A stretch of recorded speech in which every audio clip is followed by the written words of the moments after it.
बच्चे ज्यादा ही अच्छे। संघ प्रमुख एक बयान देते हैं हिंदू आबादी से जुड़ा हुआ, तो सवाल आता है कि कैसे हिंदू सुरक्षित होंगे। जवाब मिला, जवाब के मुताबिक 55% लोगों ने माना कि आबादी का बढ़ना जरूरी है। ये जो राय है, इसके बाद अब सुरेश उपाध्याय साहब, कोई नहीं टोकेगा आपको, 40 सेकंड है सबके पास में, अपनी बात पूरी कर लीजिए। क्या कहना चाहते हैं लोगों तक, क्या संदेश?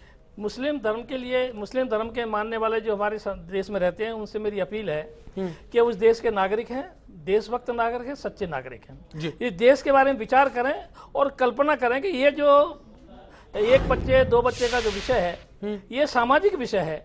और मुस्लिम समाज में जो गरीबी है, उसको देख करके उनको स्वयं विचार करना चाहिए कि मेरे बच्चे कितने होने चाहिए। आज पढ़े लिखे मुसलमान कर रहे हैं, 2 बच्चे 3 बच्चे कर रहे हैं, लेकिन वो जनसंख्या इतना जिसके कारण से कोई इस पर असर नहीं आ रहा है। चलिए, शकील साहब बैठे हैं आपके बगल में। शकील साहब, देश में गरीबी आबादी की देन है, इसकी फिक्र क्या मुस्लिम महासभा को है? इसकी फिक्र सारे मुस्लिम समाज को है। और मैं सरकारों से भी ये गुजारिश करना चाहूंगा, चाहे वो कांग्रेस के लोग रहे हों, चाहे भारतीय जनता पार्टी हो। मैं कांग्रेस के भी नुमाइंदे बैठे हैं, कांग्रेस ने भी एक तरीके से मुसलमानों को सही तरीके से आगे लाने का काम नहीं किया। माननीय पूर्व प्रधानमंत्री मनमोहन सिंह जी ने सच्चर आयोग बनाया, रंगनाथ मिश्र आयोग बनाया, उन्होंने जो रिपोर्ट दी, लेकिन उनको ये लागू नहीं कर पाए। इससे मुस्लिम समाज में काफी आक्रोश है। कांग्रेस को भी ये सोचना पड़ेगा कि मुसलमानों को साथ लेकर चलें, उनके सामाजिक, आर्थिक, शैक्षणिक और राजनीतिक उत्थान के लिए कार्य करें। एक मात्र वोट बैंक गरीबी का जिक्र करने से नहीं होगा। सुरेश चौधरी साहब, सवाल इस बात का है कि गरीबी उन्मूलन के लिए पहले शिक्षा और रोजगार हो। क्या अब कांग्रेस भरोसा दिला पाएगी इस बात का? नहीं, बिल्कुल।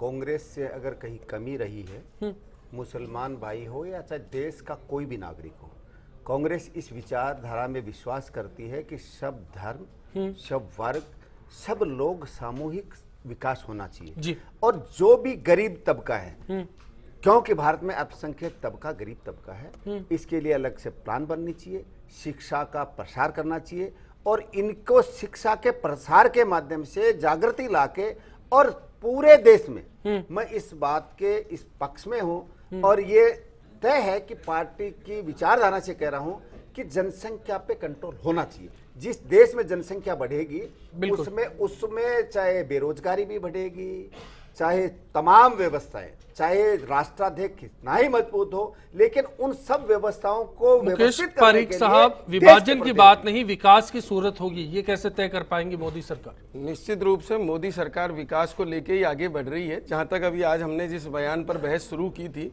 मोहन भागवत जी के बयान से कांग्रेस इतनी उत्साहित होके और क्यों भारतीय जनता पार्टी को टारगेट बना के आखिर किसको खुश करना चाहती है, मेन बिंदु आज ये है कि कांग्रेस को ऐसी क्या खुशी दिख रही है, इससे कौन खुश होगा और बीजेपी के ऊपर क्यों निशाना बनाएगी। आज आपने जो है इसको राजनीति से कांग्रेस ने जोड़ा है। मैंने आपको जैसा पहले कहा था, एक राष्ट्रवादी संगठन के प्रमुख ने ये बात रखी है, किस परिप्रेक्ष्य में रखी है उसका जवाब देने के लिए भी आपने माननीय सुरेश जी को बुलाया है। तो कांग्रेस हमेशा, जो मैंने प्रारंभ में कहा था वही मैं आप कहूंगा कि कांग्रेस ने वोट बैंक इसमें कोई हिडन एजेंडा है बीजेपी का आरएसएस के साथ जोड़कर? बीजेपी का आरएसएस के साथ जोड़कर कोई हिडन एजेंडा है? नहीं, बिल्कुल ये कांग्रेस है की या नीति रही है। कांग्रेस नहीं, बीजेपी का नहीं, और आरएसएस का कोई हिडन एजेंडा नहीं है, बीजेपी का कोई हिडन एजेंडा नहीं है। चलिए, ये जो भी है आप तय कीजिए, बयान है, इसके क्या मायने होने चाहिए और आपके घर में कितनी आबादी हो, तय करने का अधिकार आपके पास सुरक्षित है, भारतीय संविधान ने दिया है। फिलहाल के लिए आप सभी का बहुत बहुत शुक्रिया। इसी उम्मीद के साथ आप सभी से विदा लेते हैं कि आने वाला कल सबके लिए आज से बेहतर साबित होगा।